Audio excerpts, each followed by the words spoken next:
NEET pass व्हा फक्त 90 लाखात।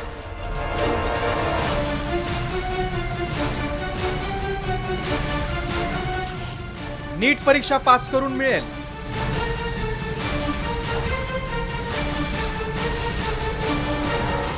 मार्क वाढवणारी टोळी महाराष्ट्रात।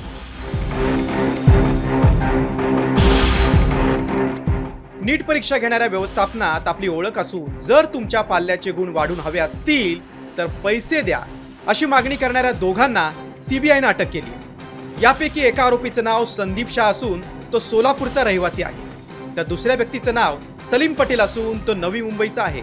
सलीम पटेल याची नवी मुंबईत शैक्षणिक संस्था आहे। वैद्यकीय क्षेत्रामध्ये प्रवेश मिळवण्यासाठी अतिशय महत्त्वाची समजली जाणारी नीट परीक्षा आणि त्या नीट परीक्षेच्या अनुषंगाने एक मोठा फ्रॉड समोर आलेला आहे।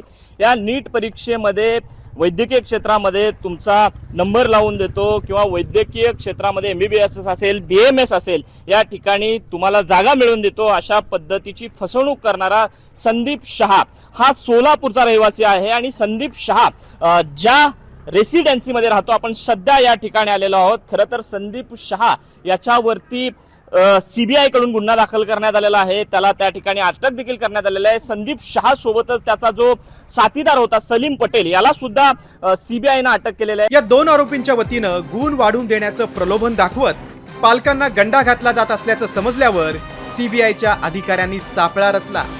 सीबीआयच्या एका अधिकाऱ्यानं संदीप शहा याच्याशी संपर्क साधत मुंबईतील एका पंचतारांकित हॉटेलमध्ये त्याची भेट घेतली। सीबीआयच्या अधिकाऱ्यानं तो पालक असून त्याच्या मुलाचे गुण वाढवायचे असल्याचं शहा याला सांगितलं। शहा यानं हे काम करण्यासाठी 90 लाख रुपयांची मागणी केली। तडजोडी अंती ही रक्कम 87,50,000 रुपये इतकी निश्चित झाली। नीट परीक्षेचा निकाल लागण्यापूर्वी 6 तास अगोदर मी गुण वाढवून देईन असं आश्वासन त्यानं दिलं। या दोघांचे मोबाईल फोन जप्त करण्यात आले, ते फॉरेन्सिक लॅबमध्ये पाठवण्यात आले। नीट प्रवेश पत्रिकांचे अनेक फोटो त्याच्या मोबाईलमध्ये आढळून आले, ज्यामुळे अनेक बोगस नीट परीक्षा पास झालेल्या विद्यार्थी आणि पालकांचा भांडाफोड होण्याची शक्यता आहे। ब्युरो रिपोर्ट, साम टीव्ही न्यूज।